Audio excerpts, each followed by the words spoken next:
कन्या का पिता कन्या 16 से ऊपर की हो जाए तो जहाँ भी जाता है रिश्ते नातों में ये चर्चा जरूर करता है, तनी देखिया हमारो बिटियावा खातिर, उसकी चिंता का विषय रहता है।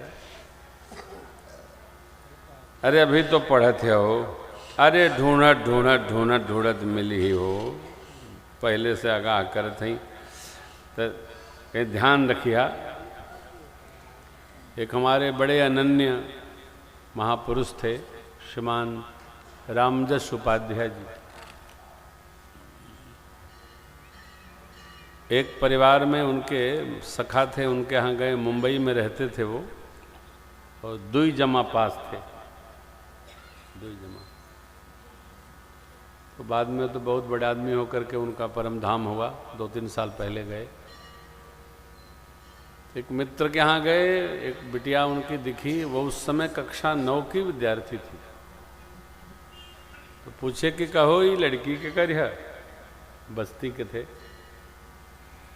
कहने रौरे है, कहे तो ही बड़ हो जाए थे कि हम पतो ही बनाए। 9 में पढ़ती थी बिटिया, रुचि नाम है उसका, और इतनी तेज है साहब। ओह, भैया वकालत करते हैं श्री राम गोपाल उपाध्याय जी। बहु रानी हमारी बड़ी सुष्ट पुष्ट व्यवस्थित, और भगवान ने खूब गढ़ा है किशोरी जी की तरह उसको। तो हमसे बताने लगे कि महाराज हम तो 9 में पढ़ती थी तब का कह लिए कि हमारे पतो ही बनी, और निष्ठा ऐसी अद्भुत, तो भगवान ने खूब दिया था उनको। परंतु विवाह उन्होंने उसको पढ़ाया, फिर विवाह बच्चे का किया, पढ़ाया भी उसको, कहा आज से कर खर्चा हमार, पढ़ाए, ग्रेजुएशन कराए, उसके बाद उत्सव किए। ये एक निष्ठा, प्रेम और चिंता बिटिया के पिता का सहज भाव है।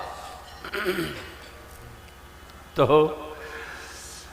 मिथिला के लोग यही सोच रहे हैं कि ये जो मुनि जी के संग में आए हैं ना, ये जो समरकू हैं, इतना भीड़ लगौला का जरूरी बा महाराज के। उनकी करनी का तो मिथिला में प्रचार हो गया है।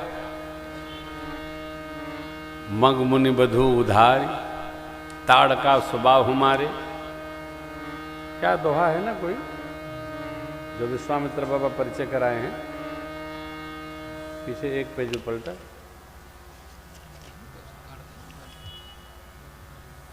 मख राखे, इतना नहीं व्यास जी, राम लखन दो, हाँ, राम लखन दो बंधुवर, रूपशील गुण बलधाम, मख राखे सब साथ जग जिते असुर संग्राम। ये दोनों सामान्य नहीं है, यज्ञ रक्षा की है हमारी, अनेक असुरों को इन्होंने मार गिराया, ऐसा किया वैसा किया। अब ये कथा व्याप्त हो गई पूरी। लोग समझते हैं कि आज ही सोशल मीडिया का व्याप है, अरे पहले इससे भी अधिक था। मख राखे सब साखी जग जिते असुर संग्राम, कथा व्याप्त हो गई। यदि तब कथा व्याप्त न होती तो आज ये कथा होती ही क्यों। तब का ढंग अलग था, आज का ढंग अलग है। तब चिट्ठी लिखी जाती थी हो,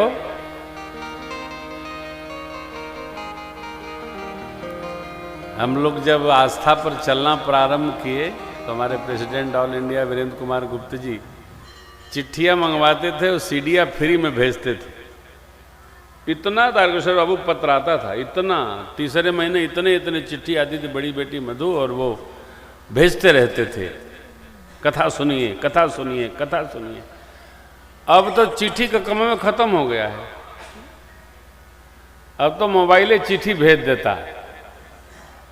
अब मोबाइले झगड़ा करके सुलह कर लेता, मोबाइले झगड़ा बढ़ाइयो देता। ये बहुत, हम तो श्राप देते हैं कि मोबाइल जितनी जल्दी हो बंद हो, ये विपत का घर है। हाँ, बड़ी विपत है। ये न बैठने देता है, न सुनने देता है, न सुनाने देता है, न सोने देता है, न सुलाने देता है, न खाता है, न खाने देता है। बड़ी व्याधि है इसमें।